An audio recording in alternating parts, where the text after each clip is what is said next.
Hello everyone and welcome to this video. So today we are doing a status report video. If you didn't know, the DayZ Standalone developers use the status reports to tell us how development is going, and we will also be talking about some of the posts they ended up making on the forums. So we have a lot of stuff to talk about. Also, that includes zombie hordes, multi-purpose barrels, Namalsk, and also a lot more. Pretty excited to be bringing you this video as there is a lot of good stuff that we will be talking about. So let's get right into things. Alright, so to start off, I'm going to be covering the status report and focusing on the new infected. So, what they have said is that there will be further development of AI, sensors, pathfinding, and animation system. There will be more infected in DayZ Standalone. As they said, quote, "First test showed us that the server performance is pretty solid even with 1500 infected on the map, which is 5 times more than it's usual on the stable these days." So they are able to add 5 times more zombies into the map now compared to what we currently have. That sounds pretty awesome. But of course, with that many zombies, things will become a lot harder. So they talked about what players need to do to survive, and that includes using the stealth approach, so wearing darker clothes or camo, using the crouch or prone to avoid making a lot of noise when you're walking through or running through the city. And also they said that to distract the zombies, you will be able to throw items which make noise. They weren't too specific on that, not sure what items those will be exactly. Maybe it will be certain items or all the items, who knows, but we will have to wait and see on that. And they did also say that when the zombies see you, they will start to form packs or hordes, and I will be showing a picture of that from one of the forum posts they ended up making this week later on in this video, so stay tuned for that. But let's get to part 2 of what to expect from the new infected. The new infected will have new visuals and audio, which will replace the old models, textures, and sound effects. It also said that the new infected will no longer be inconsistent with survivors. What that means is that they will now look more like survivors that are infected.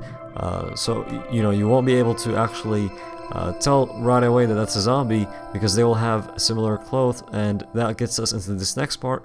They said some will be generic, citizens, villagers, but there will also be some workers, policemen, paramedics, and so on. You can see the full list right there. So what they're trying to do there is make the zombies look more like survivors that have been infected, and it will be harder to tell now if you're at a far distance, if that's a zombie or if that might be a player just standing there. So that sounds pretty good. I like that there will be an increased amount of zombies, and I'm very excited to, at the end of this video, also show you guys the hordes that will end up coming into this. But let's keep going and let's see what else was in this status report. So next, they ended up talking about Namalsk. I'm sure some of you know about this map if you played the DayZ mod on Arma 2. But what they said about this is that, quote, "We've worked closely with Sumrak, the author of Namalsk map for Arma 2 DayZ mod, and have completed basic analysis and test multiplayer sessions on Namalsk in DayZ." So this will be coming into DayZ Standalone.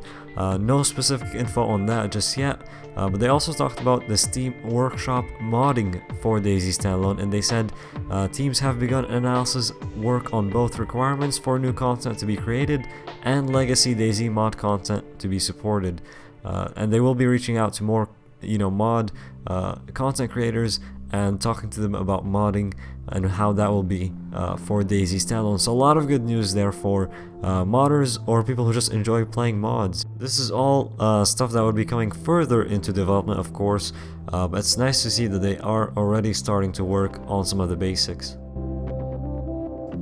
So that actually about does it for the status report. Of course, if you want to read the full thing, link to it will be down in the description, but we're going to be moving on to some of the forum posts made by the developers. One of them here being about multi-purpose barrels, and what they said is that these can be used in different ways, and they can act as a container for storing other items or liquids, and they also said that these can be used for crafting different items and also harvesting the rainwater. They can be turned into burn barrel with some sharp items, so there will be a lot that we can do with these barrels. They also have added a few different crafting recipes, and one of those being preparing fertilizer for use in horticulture, tanning leather, coloring leather clothes, and also the ability to bleach clothes. If you want to check out the video by the developers, link to it will be down in the description. But let's keep going and see the zombie hordes.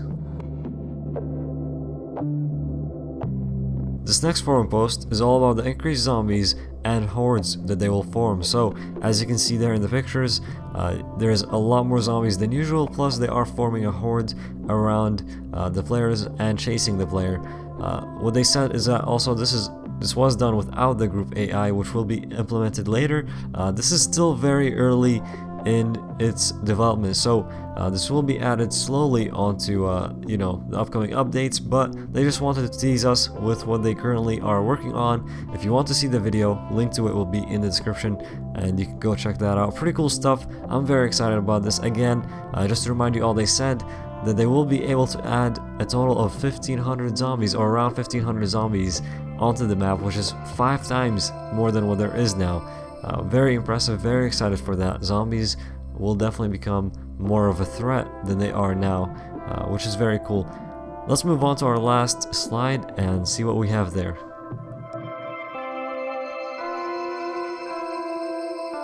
Okay, so in this next slide you can see all the animation, design, and programming that is being worked on this week. If you want to pause the video and read those, again, links to everything we discussed is down in the description.